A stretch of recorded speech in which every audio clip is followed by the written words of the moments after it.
Bien, ce qu'il faut dire, c'est que, comme beaucoup le savent, Kédougou est effectivement dans une zone de forte endémicité du paludisme.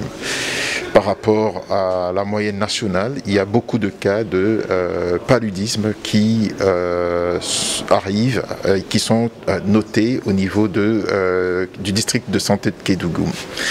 Eh bien, l'année passée, on a commencé une intervention majeure, significative, qui s'appelle les aspersions intradomiciliaires, afin de réduire significativement le nombre de cas de paludisme à Kédougou.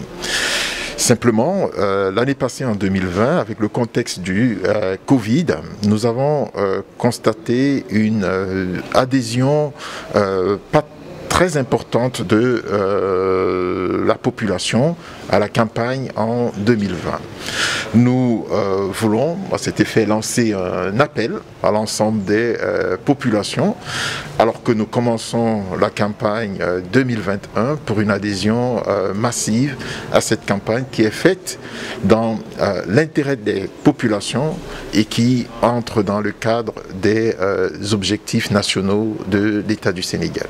En termes de cible, nous voulons asperger pour cette année 46 000 pièces, environ 26 000 structures qui doivent être aspergées.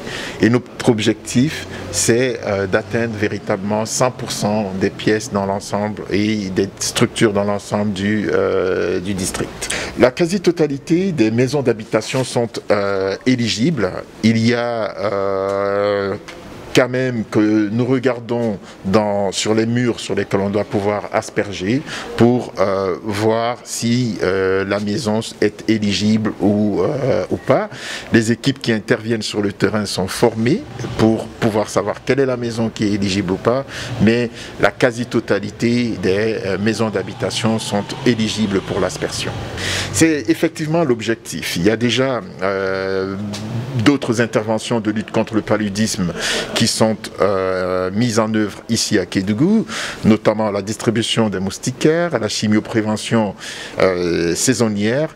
Et cette intervention vient s'ajouter à celle-là justement dans le but d'atteindre l'objectif d'élimination du paludisme d'ici à 2030. Bonjour. Bon, ce CDD quand même, c'était pour partager avec les autorités locales, administratives ainsi que les leaders d'opinion et les différents membres de la communauté sur la stratégie AID qui va se dérouler, qui a déjà commencé. C'est vrai que c'est un CDD qu'on devait dérouler depuis la semaine passée, mais quand même il y avait des modifications sur le calendrier qui fait que ça s'est tenu aujourd'hui.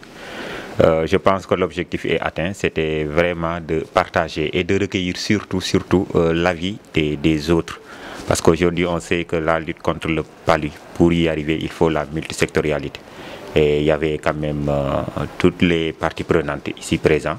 Et leurs contributions ont été très pertinentes. Et ce qui nous permettrait d'améliorer vraiment la stratégie, de peaufiner la communication pour au moins avoir des indicateurs probants à la fin de cette stratégie.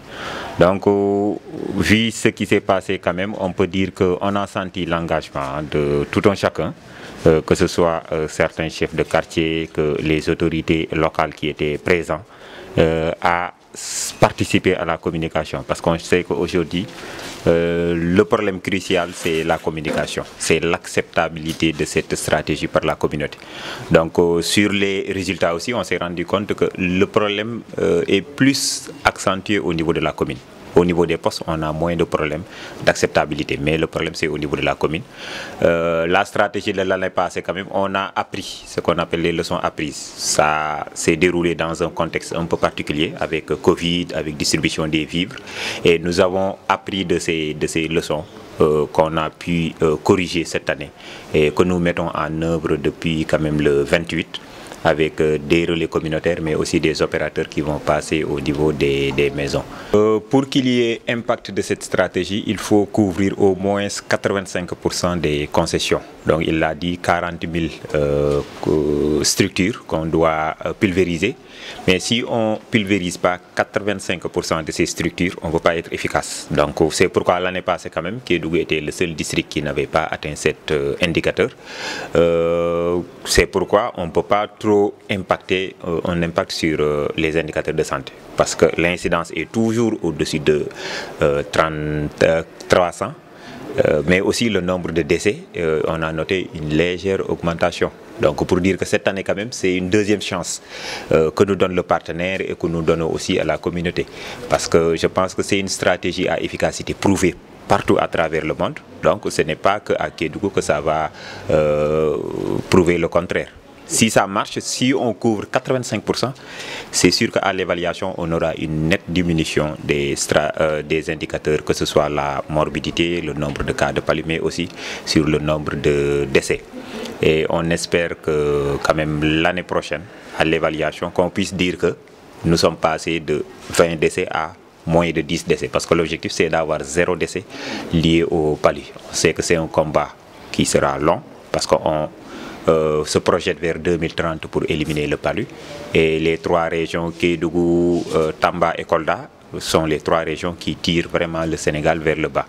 Et c'était la seule stratégie qui manquait sur les stratégies de lutte. Quand même, Kédougou aujourd'hui fait partie des seules régions qui bénéficient de tout ce qui est stratégie de lutte contre le palu. Il manquait que l'AID. Et c'est avec vraiment beaucoup de négociations, surtout du coordinateur du PNLP, qu'ils ont accepté de venir au niveau de la région. Mais il fallait savoir que ce n'était pas une priorité, la région de Kédougou.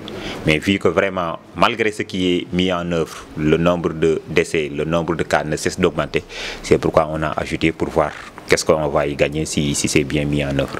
Ça a commencé le 1er, c'est-à-dire juste après le départ du président, le mardi, et ça va finir le 25.